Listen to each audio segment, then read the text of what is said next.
High everyone, welcome to my blog. আশা করি তোমরা সকলে খুব ভালো আছো, আমিও খুব ভালো আছি। আজকে সকাল সকাল ঘুম থেকে উঠে প্রচুর কাজ সারা হয়ে গেছে।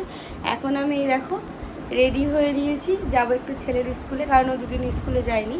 পরের দিন থেকে ওর পরীক্ষা, ওর খাতাগুলো নিয়ে আসতে হবে। আন্টিরা ফোন করছে বারবার, তাই যাচ্ছি এখন স্কুলে। আর অংশ কী করছে তোমাদেরকে দেখায়।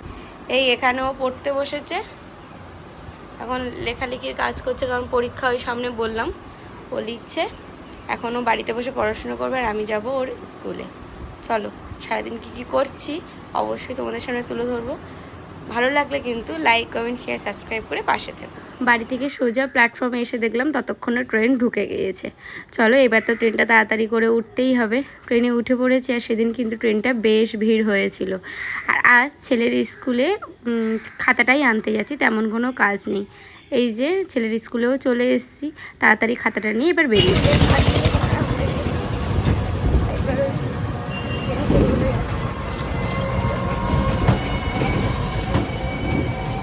আমি যে ট্রেনটায় গিয়েছিলাম তার পরের ট্রেনই এটা ছিল।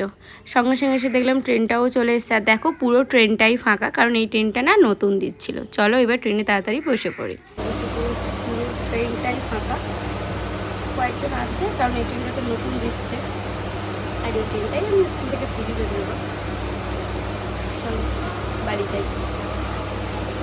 এখন যাব বড়মশাইয়ের কাছে টিফিনটা নিয়ে, কারণ বড়মশাই সকাল থেকে কিছু খায়নি, তাই ওকে টিফিনটা তো দিতেই হবে। এদিকে এসে দেখি বাবু ভীষণভাবে ফোনে মগ্ন হয়ে রয়েছে। আমি বললাম কি দেখছে, তখন দেখো কেমনভাবে হাসে। চলো এবার ওকে খেতে।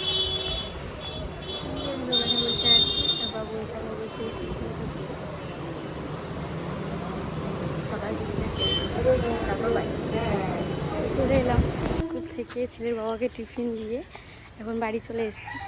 চলো এবার দেখি অংশুকে সকালে যে কাজগুলো দিয়ে গেছে কাজগুলো করেছে। ওই দেখো কতটা লিখেছো তুমি? হ্যাঁ, কই কই চলো দেখি, চলো দেখি। বাড়িতে বৃহস্পতিবার, আর পুজো দিতে তো একটু সময় লাগবে, তাই আমি যখন স্কুল থেকে ফিরি তখনও দেখছি মা এদিকে পুজো দিচ্ছিল। এই দেখো অংশু হাতের লেখা করে রেখেছে, কিন্তু এই কটা কেন? আর কাজগুলো কই? এইসব খাতায় কাজ দিয়ে গেছিলাম, এই কাজগুলো তো সারতে হবে বাবাই।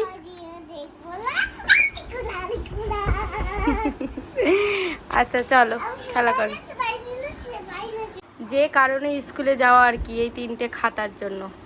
বাবুর পরীক্ষা সোমবার থেকে, আর এই খাতাগুলো তো লাগবেই, কারণ খাতায় প্রচুর কাজ দেওয়া আছে। সেই কাজগুলো দেখে দেখে করাতে বলেছে এইসব খাতাগুলো। আজ 2 দিন ধরে তো টানা বৃষ্টি হচ্ছিল। কাজের দিদি এইদিকে জামা কাপড়গুলো সবই পরিষ্কার করে দিয়েছিল, আর মেলা হচ্ছিল ঠিকঠাক। আজকে একটু রোদ বার হয়েছে, তাই ভাবলাম সমস্ত জামা কাপড়গুলো একটু মেলে দিই।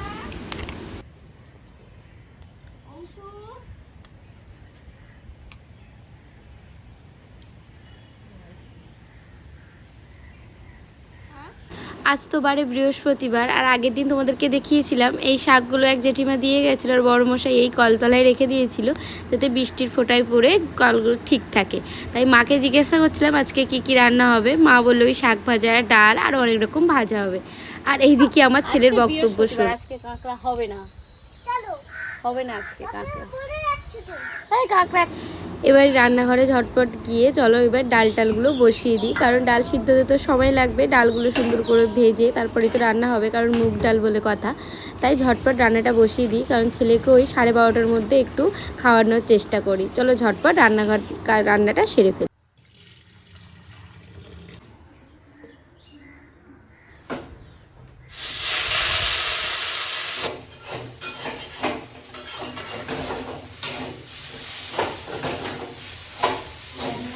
সাথে সবসময় চেষ্টা করি রান্নাঘরটাকে একটু তাড়াতাড়ি ক্লিন করে নেওয়ার জন্য, তাহলে একটু তাড়াতাড়িও কাজটা হয়ে যায়।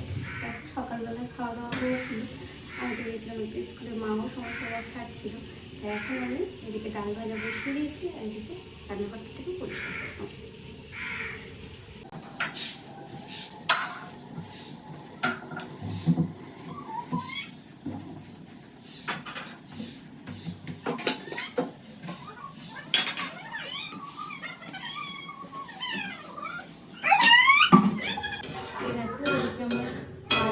হয়ে গেছে, এবার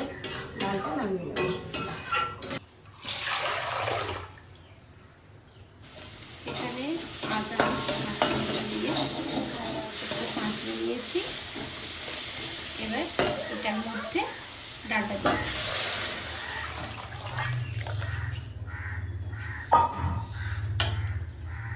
ছেলের বাবা যেদিন যেদিন হঠাৎই বাড়ি ফেরে তখন ছেলের আনন্দটা সত্যিই দেখার মতো থাকে। এই দেখো ছেলের বাবাও বেশ এসে ওর সঙ্গে একটু কিছুক্ষণ খেলা করে নেয়। বেশ কিছু কাজ সেরে নিয়েছিলাম, রান্নাও এদিকে হয়ে গেছিলো। দেখো দুপুরে রান্নাতে ছিল উচ্ছে আলু ভাজা, শাক ভাজা, পটল ভাজা আর ডাল। বৃহস্পতিবার বলে কথা, নিরামিষ তো। সমস্ত রান্না হয়ে গেছে আর অনেকটা বেলাও হয়ে গেছে। দুপুরবেলা অংশুর জন্য এই ডাল, এখানে শাক ভাজা আর এখানে আলু গাজর আর রাঙালু ভাজা আর ভাত। আজকে বৃহস্পতিবারের দুপুরবেলার খাওয়া দাওয়ার কিন্তু এটা।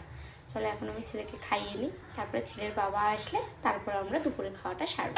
এটি হচ্ছে বিকালবেলা। দুপুরবেলা অংশু কি কি দুষ্টুমি করেছে চলো তোমাদের সঙ্গে একটু শেয়ার। এই বাবু দুপুরবেলা সারা দুপুর ঘুমায়নি, মাকে জাগিয়ে রেখেছে।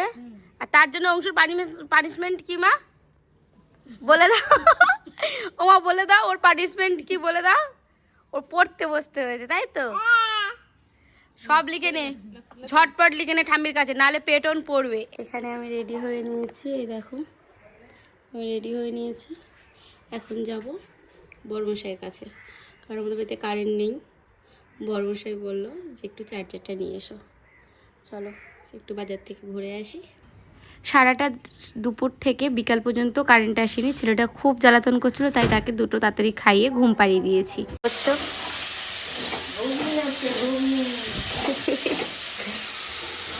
মা এদিকে ঘুগনির জন্য আলুটা কষছে, আর এদিকে দেখো প্রেশার কুকারে কিন্তু বেশ কয়েকটা সিটি মেরে বুটটাকে সেদ্ধ করে নেওয়া হয়েছে। আর বাবা ওইদিকে মাখছিল আঠার এটা। মা কিন্তু খুব সুন্দর ঘুগনি করে জানো। মাকে আমার শ্বশুরমশাই বলে যে মা নাকি ঘুগনি স্পেশালিস্ট। বাবার কাছ থেকে নিয়ে নিলাম, বললাম আমার কাছেই দাও, আমি আঠাটা মাখি। চলো এবার তাড়াতাড়ি আঠাটা মেখে নিই।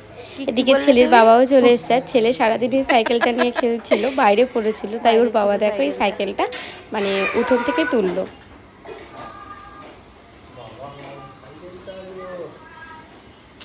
এদিকে আমার আঠা মাখাটা একদম কমপ্লিট হয়ে গিয়েছে। এবার চলো ঝটপট গিয়ে রুটিটা করে নিই। আমি করব না, মাই করবে। আর ঘুগনিটা ঠিক কেমন দেখতে হয়েছে চলো তোমাদেরকে একটু দেখাই। এই দেখো নিরামিষ ঘুগনি যে এত সুন্দর হতে পারে সত্যিই ভাবার বিষয়। মা এদিকে রুটি বেলে বেলে দিচ্ছে, আমি বললাম চলো আমি একটুখানি রুটিটা তোমার সঙ্গে হেল্প করি। এই এখানে রুটিটা উল্টে দিচ্ছিলাম। তারাও তোমাদেরকে দেখাই ঠিক রুটিটা না সেঁকে এমনি তাওয়ায় ফেলে কীরকমভাবে মানে ফুলকো ফুলকো একদম রুটি হয়। এই দেখো রুটিটা একদম ফুলে কিন্তু একদম ঢোল হয়ে যাবে বেশ কিছুক্ষণের অপেক্ষায়। এত সুন্দরভাবে রুটি তোমরা কারা কারা করতে পারো অবশ্যই কিন্তু জানিও। না ছেঁকে মানে আগুনে না দিয়ে ছেঁকে এরকমভাবে কারা কারা রুটি করতে পারো। এদিকে আমার রুটি করাটা হয়ে গিয়েছে। আর ঘুগনির সঙ্গে তো স্যালাড লাগবেই লাগবে, তাই কয়েকটা শসা আর টমেটো আর কাঁচা লঙ্কা আমি এগুলো এখানে নিয়ে নিয়েছি। চলো এবার এগুলোকে সুন্দরভাবে ধুয়ে পরিষ্কার করে নিই।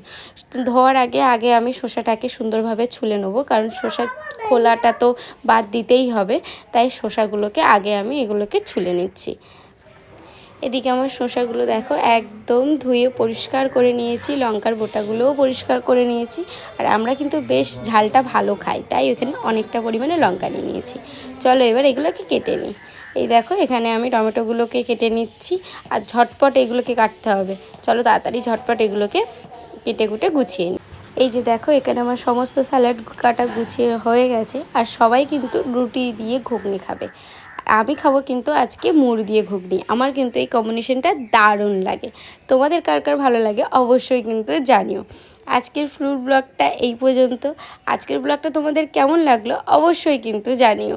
ভালো লাগলে অবশ্যই লাইক কমেন্ট শেয়ার সাবস্ক্রাইব করে পাশে থেকো। সবাই সুস্থ থেকো, ভালো থেকো। দেখা হবে আবারও একটা সুন্দর ব্লগে। ততক্ষণ টাটা।